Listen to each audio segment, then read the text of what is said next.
जय Hind. UCI 6 to 12 class में आप सभी का स्वागत है। काम ऐसा करो कि पहचान बन जाए, काम ऐसा करो कि पहचान बन जाए, चलो ऐसे कि निशान बन जाए। अरे जिंदगी तो हर कोई काट लेता है, अरे जिंदगी तो हर कोई काट लेता है, जिंदगी जियो की मिसाल बन जाए। हेलो दोस्तों, यूसीआई 6 to 12 क्लास में आप सभी का स्वागत है। चलिए आज हम लोग बात करने वाले हैं क्लास 7 का अध्याय 2 में। आज हम लोग का सब्जेक्ट होगा हिस्ट्री। इसमें इस सेशन में हम लोग जानेंगे इसके क्वेश्चन आंसर। तो सबसे पहले हम लोग देखेंगे हमारा क्वेश्चन, हमारा फर्स्ट है। यहाँ पर हम लोग देख रहे हैं, दिया हुआ है आपको जोड़ा बनाएं, यानी जोड़ा बनाना है। आपको कुछ वर्ड दे दिए हैं, शब्द दे दिया गया है, आपको क्या करना है, उसको जोड़ा बनाना है। यहाँ पर हम लोग देख रहे हैं दिया हुआ है सोमनाथ, सेन वंश, गोपाल, कनौज और मध्य भारत, यानी इसका किस किस के साथ संबंध है आपको ये बतलाना है। तो हमने आपकी सुविधा के लिए यहाँ पर हमने नोटबुक के माध्यम से आपको यहाँ पर हमने दिखा दिया है।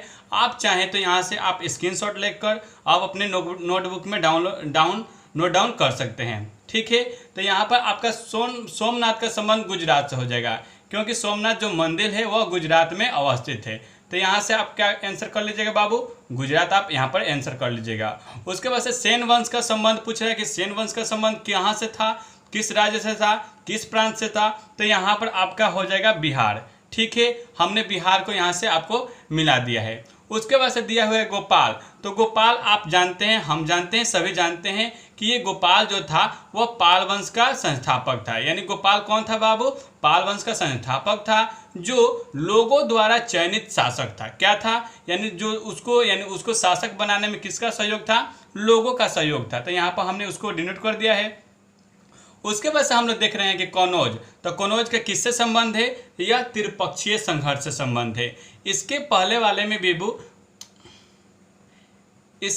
वाले वीडियो में हमने आपके बेसिक थ्योरम पर कुछ चर्चा किया है। आप अभी तक उस वीडियो को नहीं देखे हैं तो प्लीज जाकर उस वीडियो को देख लीजिएगा। इससे क्या होगा कि आपको इस सेशन यानी क्वेश्चन आंसर करने में काफ़ी लाभदायक साबित होगा। ठीक है, तो हमने उसमें यानी बेसिक नॉलेज जो हमारा थ्योरी का हुआ था उसमें हम लोगों ने कनौज के बारे में चर्चा किया था कि ये त्रिपक्षीय संघर्ष यानी क्या हुआ था। तो इसमें देखिए बाबू, हम आपको यहाँ पर भी जानकारी के लिए आपको हम याद दिला देना चाहते हैं कि यहाँ पर जो कनौज था वह त्रिपक्षीय संघर्ष का केंद्र बिंदु था। यानी यहाँ पर जो राष्ट्रकूट वंश था, पाल वंश था और जो चौहान वंश था, उन्होंने क्या किया था, यहाँ पर शासन किया था। यानी तीनों सामंत क्या थे, आपस में झगड़ते रहे ये कनौज को हासिल करने के लिए। ठीक है, इसके हम लोग जब नेक्स्ट आगे क्वेश्चन करेंगे तो उसमें हम लोग कनौज के बारे में विस्तार पूर्वक अध्ययन करने वाले हैं। तो यहाँ पर आप सिर्फ इतना समझिए कि कनौज जो था वह त्रिपक्षीय संघर्ष का केंद्र बिंदु उसको माना जाता है। ठीक है, उसके बाद से हम लोग देख रहे हैं यहाँ पर भारत दिया हुआ है। तो भारत क्या था जी, जो मध्य भारत है वह गुर्जर प्रतिहार वंश से संबंधित है। तो यहाँ पर हमने गुर्जर प्रतिहार वंश को इस तरह हम लोग डिनोट कर दिया है। उसके बाद से आप लोग क्वेश्चन नंबर 2 की बात करेंगे। यहाँ पर 2 दिया हुआ है आपको कि दक्षिण के प्रमुख राज्य कौन कौन थे, यानी जो दक्षिण राज्य था, जो दक्षिण प्रांत था, उसमें कौन कौन से राज्य सम्मिलित थे, यानी कौन कौन से शासक प्रमुख थे, उसके बारे में आपको बतलाना है। तो यहाँ पर आपका आंसर हो जाएगा कि दक्षिण के प्रमुख राज्य निम्नलिखित है। क्या थे बाबू, जो दक्षिण हमारा राज्य था उसके प्रमुख राज्य कौन कौन थे, यहाँ पर हम लोग देख रहे हैं। तो एक चोल हो गया, एक चेर हो गया, एक पांडे हो गया, एक राष्ट्रकूट हो गया तथा एक चालुक्य हो गया। यानी इतने जो शासक हुए वह आपको यहाँ पर दक्षिण के प्रमुख राज्य के शासक हुए। ठीक है, उसके बाद से हम लोग आगे क्वेश्चन की बात करेंगे। क्वेश्चन नंबर 3 की बात करेंगे। तो इसमें आपको दिया हुआ है, इसमें देखिएगा, इसमें क्या दिया हुआ है बाबू, दिया हुआ है कि उस समय के राजा कौन कौन सी उपाधियां धारण करते थे। यानी जो उस समय यानी मध्यकाल की बात कर रहा है कि उस समय जो राजा हुआ करते थे वो कौन कौन से उपाधि धारण करते थे, ये आपको बतलाना है।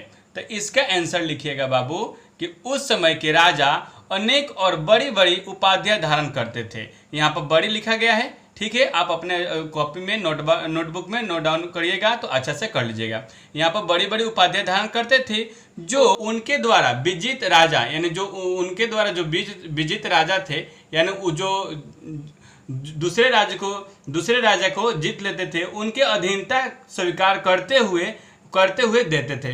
यानी उनकी जो अधीनता के मतलब क्या हुआ, यानी कि उनके संरक्षण में रहकर, उनके सामंत में रहकर उनको उपाधि के स्वरूप उनको देते थे। जैसा यहाँ पर हम लोग देख रहे हैं कि महाधिराज की उपाधि, परम भट्टाचार्य की उपाधि, परमेश्वर की उपाधि, त्रिभुवन चक्रवर्ती की उपाधि आदि प्रमुख है। यानी ये सब राजा को, यानी एक राजा जब दूसरे राजा को हराकर उससे वहाँ के शासक बन जाता है, तो उससे वहाँ पर जब वहाँ का विजित होता है, वहाँ से विजय प्राप्त करता है, तो उसको उसके उपलक्ष्य में, यानी विजय होने के उपलक्ष्य में उनको ये अनेक उपाधियों से सम्मानित किया जाता है। ठीक है, इस तरह हम लोगों ने क्वेश्चन नंबर 4 को भी कंप्लीट कर लिया। अब देखिएगा बाबू, आपको दिया हुआ है क्वेश्चन नंबर 3 को कंप्लीट किया। अब क्वेश्चन नंबर 4 को देखेंगे। तो इसमें दिया हुआ है कि बिहार और बंगाल में किन किन वंशों का शासन था। तो यहाँ पर आप आंसर दीजिएगा कि बिहार और बंगाल की बात करते हैं तो सेन तथा पाल वंश का शासन था। किसका शासन था बाबू? तो सेन एक था, एक पाल वंश का था, जो बिहार और बंगाल में इनका शासन हुआ करता था। ठीक है, उसके बाद से अब हम लोग क्वेश्चन नंबर 5 की बात करेंगे। इसमें देखिएगा, इसमें आपको क्या दिया हुआ है बाबू? इसमें देखिएगा, इसमें दिया हुआ है आपको कि तमिल क्षेत्र में किन तरह की सिंचाई व्यवस्था का विकास हुआ। यानी जो हमारा तमिल क्षेत्र हुआ, यानी दक्षिणी राज्य की बात कर रहा है, तो उसमें सिंचाई की जो व्यवस्था है वो किस तरह का था, ये आपको बतलाना है। तो इसका आंसर दीजिएगा कि सिंचाई के लिए पानी की व्यवस्था हेतु डेल्टाई क्षेत्र में तट बनाए गए। यानी डेल्टाई जो क्षेत्र होता था, जो क्षेत्र होता है वहाँ पर तट बनाए गए और पानी को खेतों तक पहुँचाने के लिए नहरें खोदी गई। क्या खोदी गई बाबू? नहरें खोदी गई। और डेल्टाई क्षेत्र में क्या किए गए? नहर बनाए गए। सिंचाई के लिए कुओं की संख्या बढ़ाई गई। यानी सिंचाई के लिए क्या किया गया? कुओं की संख्या बढ़ाया गया। और यहाँ पर देख रहे हैं कि वर्षा के पानी को बर्बाद न हो, इसलिए उस पानी को एकत्र करने के लिए बड़े बड़े सरोवर बनाए गए। यानी हमारा जो बरसात का पानी हो वह बर्बाद ना हो, उसको उपयोग में लाने के लिए अनेक प्रकार के तालाब का निर्माण किया गया। उसके बाद से हम लोग ये आगे देख रहे हैं कि ये सभी काम योजनाबद्ध तरीके से किए गए। राज्य कर्मचारी के साथ स्थानीय किसानों का सहयोग भी लिया गया। यानी जो हमारे राज्य कर्मचारी हुआ करते थे वह किसान को इस खेती का सिंचाई करने के लिए अनेक प्रकार का सुविधा उनसे लिया गया। इस तरह हम लोग क्वेश्चन नंबर 5 को भी कंप्लीट किए। अब बात करेंगे अपने क्वेश्चन नंबर 6 को। तो इसमें दिया हुआ है कि कनौज शहर जो है वह 3 शक्तियों का केंद्र बिंदु क्यों बना। यानी आपको इसमें हमने पहले वाले ही क्वेश्चन में कनौज पर कुछ चर्चा किया था। यहाँ पर हम लोग कनौज के बारे में विस्तार पूर्वक अध्ययन करने वाले हैं। तो देखिएगा गाइस, इसमें क्या है कि कनौज उत्तर भारत का एक प्रसिद्ध नगर था। क्या था बाबू? यानी जो कनौज हमारा शहर था वह उत्तर भारत का एक प्रसिद्ध नगर था, जो कभी कभी हर्षवर्धन की राजधानी रह चुका था। यानी उस पर जो हर्षवर्धन हुआ करता था, जो हर्षवर्धन था हुएनसांग के शासक, हर्षवर्धन जो था वह क्या किया था कि वह कनौज को कभी वहाँ को राजधानी के रूप में उसे बना चुका था। यहाँ पर इसके बाद से देख रहे हैं कि इस नगर पर अधिकार का तात्पर्य था कि वह शासक गंगा यमुना के दोआब की उपजाऊ मैदान पर अधिकार कर लेता था। यानी जो कनौज हुआ करता था वह कहाँ हुआ करता था? यानी गंगा यमुना के दोआब क्षेत्र को जो उपजाऊ भूमि हुआ करता था वही क्षेत्र एक कनौज था। वहाँ पर जो उपजाऊ भूमि होता था उसको, यानी कनौज को अधिकार कर लेने से वो पूरे भूमि क्या होता था, उसके राज्य क्षेत्र में आ जाता था। वही यहाँ पर बात कहा गया है। उसके बाद से हम लोग देख रहे हैं कि उसके राजस्व का एक बड़ा जरिया बनता था। यानी उससे वो राजस्व वसूलने का, रुपया पैसा वसूलने का एक बड़ा जरिया बनता था। यहाँ से तीनों शासकों गुर्जर प्रतिहार वंश, राजपूत वंश और पाल वंश में 2 बार आसानी से नियंत्रण रखा जा सकता था। यानी इसमें जो तीनों शासक हुआ करते थे ये क्या करते थे कि यहाँ पर तीनों क्या करते थे, 2 बार आसानी से नियंत्रण रखा जा सकता था। उसके बाद से हम लोग देख रहे हैं कि आसानी से कनौज पर शासन रखा जा सकता था। कनौज गंगा के किनारे अवस्थित था। और जो कनौज था वह कहाँ पर अवस्थित था, तो गंगा के किनारे अवस्थित था। और जब गंगा के किनारे अवस्थित रहेगा तो आप जानते ही हैं कि गंगा क्या करती है, एक उपजाऊ भूमि का उदाहरण है।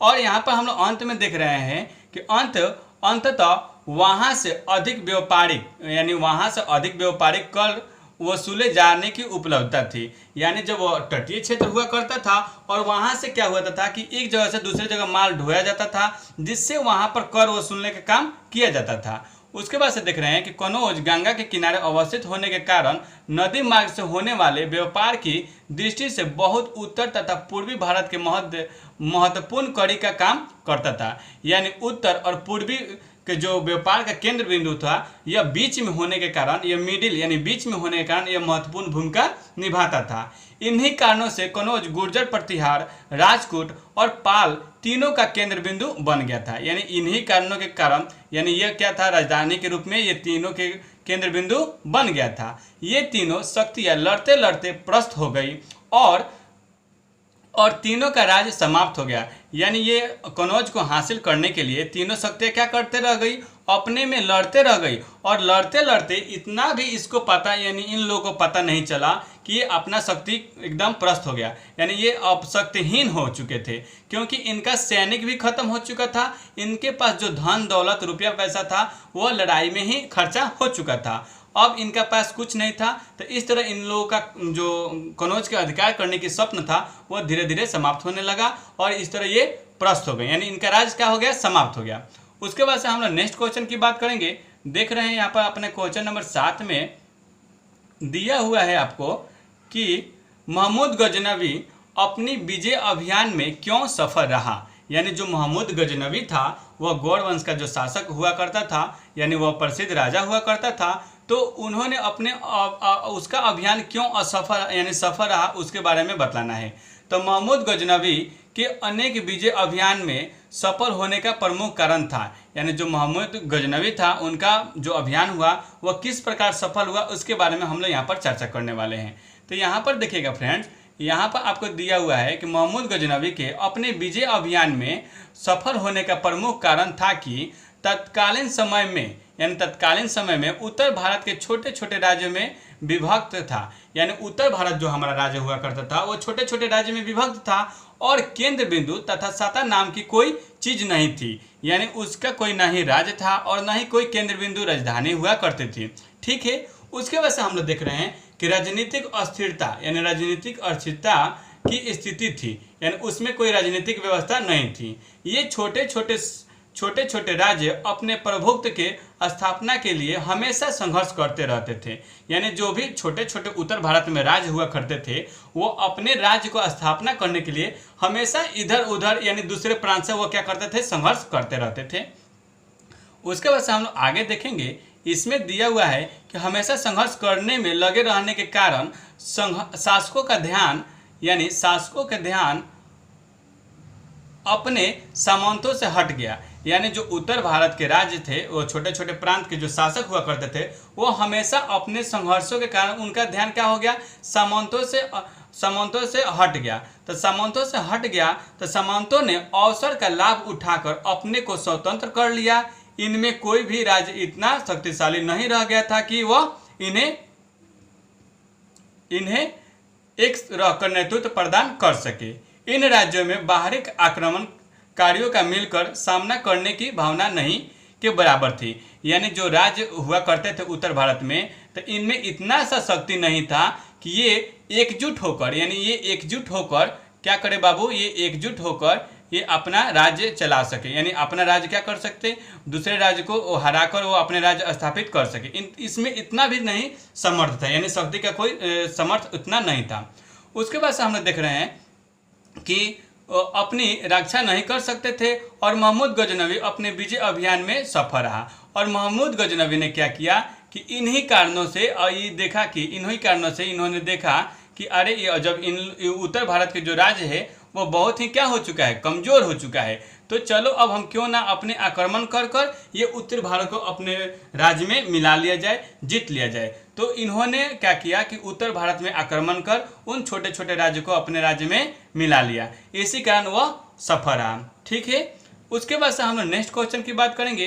दिया हुआ है आपको कि सामंत का उदय किस प्रकार हुआ, यानी आपका क्वेश्चन दिया है बाबू, यहाँ पर ध्यान दीजिएगा। दिया हुआ है आपका 8 नंबर क्वेश्चन है कि सामंत का उदय किस प्रकार हुआ, यानी जो सामंत हुआ करते थे उनका उदय किस प्रकार हुआ, ये आपको बतलाना है। ठीक है, तो इसमें देखिएगा कि दिया हुआ है कि 7वीं से 12वीं शताब्दी के मध्य भारत में, यानी भारत में सामंत का उदय हो गया था। जो सामंत हुआ करते थे, अब मन में डाउट होता होगा कि सामंत क्या होता है। तो सामंत बाबू जो राजा होते थे, जो राज्य के शासक यानी राजा होते थे, वो दूसरे राजा को हराकर अपने राज्य में सम्मिलित कर लेते थे और उस राजा को, उस जीते हुए राजा को ही वो अपने अधीन रखते थे, जिसे सामंत के रूप में रखते थे। यानी वो उनके उस राजा के अधीनस्थ रहा करता था, यानी उसके नीचे रहकर वो कार्य करता था, उनके कहा राह में रहता था, उनके हर एक बातों को पूरा करता था। उसी को हम लोग क्या कहेंगे, सामंत कहेंगे।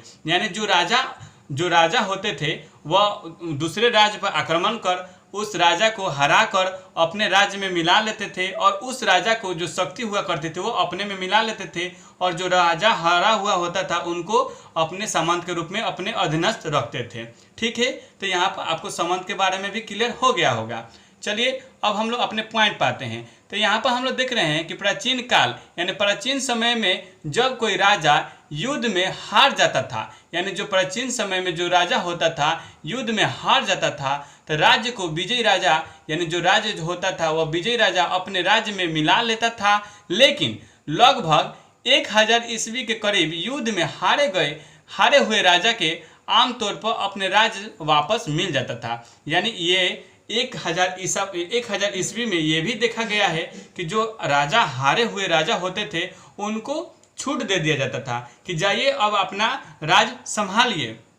लेकिन आगे देखिए और क्या हो रहा है कि और बदले में पराजित राजा की कुछ शर्तें माननी पड़ती थी। यानी ऐसा नहीं छोड़ा जाता था, यानी जो राजा हारे हुए राजा होते थे उनको राजधानी वापस देने के क्रम में ऐसा नहीं छोड़ा जाता था, उनको कुछ शर्त को मानना पड़ता था। देखिए क्या मानना पड़ता था उसमें, यानी कुछ शर्त को माननी पड़ती थी। पराजित राजा को यह स्वीकार करना पड़ता था कि विजित राजा उसके स्वामी हुआ करते थे, यानी जो राजा उसको जीते हैं वह क्या होंगे, उस राजा को स्वामी होंगे, यानी उसको स्वामी कहलाएंगे।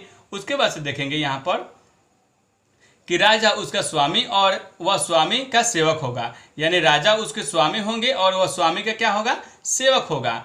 उसके बाद से देख रहे हैं कि राजा अधिपति कहलाता था, यानी जो राजा जीता हुआ होता था उसका क्या कहलाता था, जो विजित राजा का अधिपति कहलाता था, और पराजित राजा उसका सामंत कहलाता था, और जो पराजित राजा है यानी जो हारा हुआ राजा है वह उनका उस राजा का सामंत कहलाता था। ठीक है, उसके बाद से हम लोग आगे देख रहे हैं, यहाँ पर दिया हुआ है आपको कि सामंत बनने पर हारे हुए राजा, यानी सामंत बनने पर क्या होता था बाबू, हारे हुए राजा, यानी सामंत बनने पर हारे हुए राजा को अपने अधिपत्य यानी अपने अधिपति के दरबार में समय समय पर मूल्यवान भेंट देना पड़ता था। यानी समय समय पर क्या करना पड़ता था, मूल्यवान के रूप में, यानी जो भी वह धन मांगे या रुपया पैसा मांगे या सैनिक आपसे मांगे सहायता के लिए, वो आपको देना पड़ता था। उस राजा को आपको उसकी मनोकामना पूरी करनी होती थी।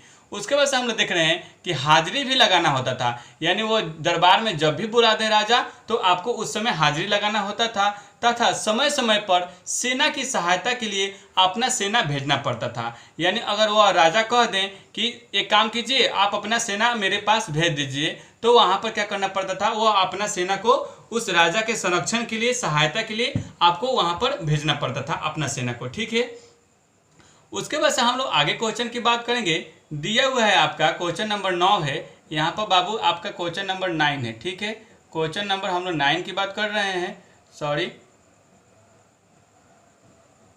ये आपका क्वेश्चन नंबर 9 हुआ, 9 हुआ। देखेंगे इसमें दिया हुआ है कि तत्कालीन राज्यों की प्रशासनिक व्यवस्था आज की प्रशासनिक व्यवस्था से कैसे भिन्न है, यानी जो तत्कालीन राज्य की प्रशासनिक व्यवस्था थी वो आज के राज्य की किस प्रकार भिन्न है, ये आपको बतलाना है। तो इसका भी आंसर हम लोग आसानी से सही शब्दों में हम लोग दे देंगे। चलिए हम लोग इसका आंसर की बात करेंगे। इसमें आंसर लिखिएगा बाबू। दिया हुआ है कि तत्कालीन राज्यों की प्रशासनिक व्यवस्था आज की प्रशासनिक व्यवस्था से बहुत ही अर्थों में भिन्न थी।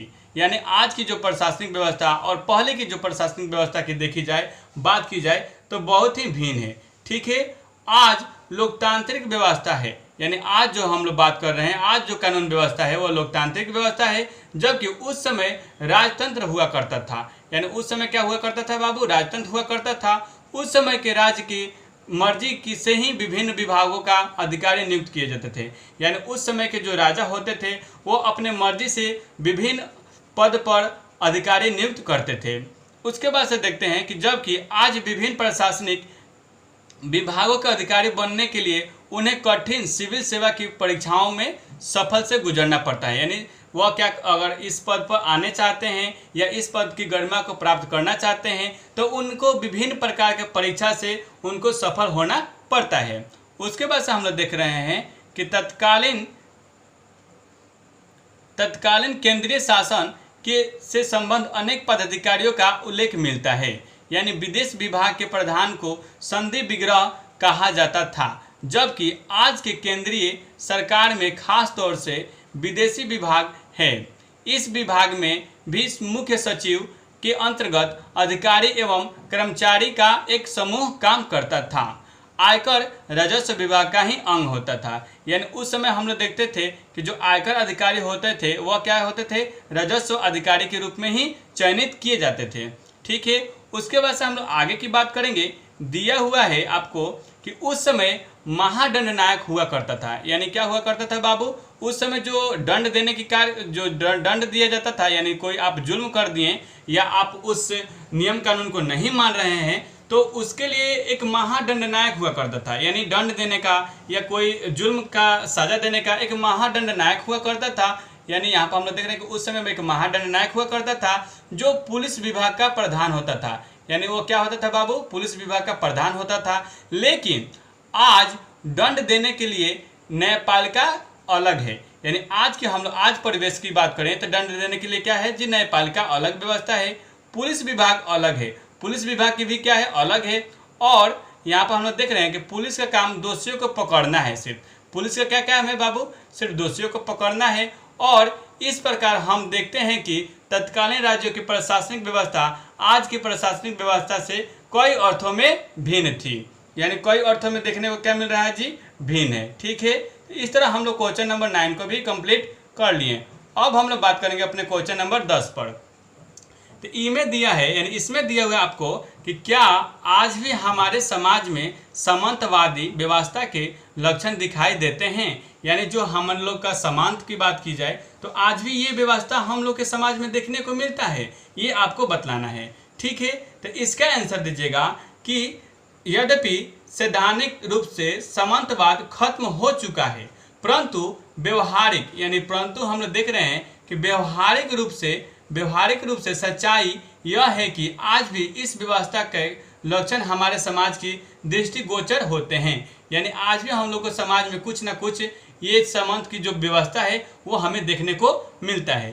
ठीक है, उसके बाद से हम लोग देख रहे हैं कि जिसे वह अपने जमीन के पैतृत्व संपत्ति के रूप में मिली हो तथा वह उत्पादन की प्रक्रिया में भी किसी तरह का भागीदार नहीं होता।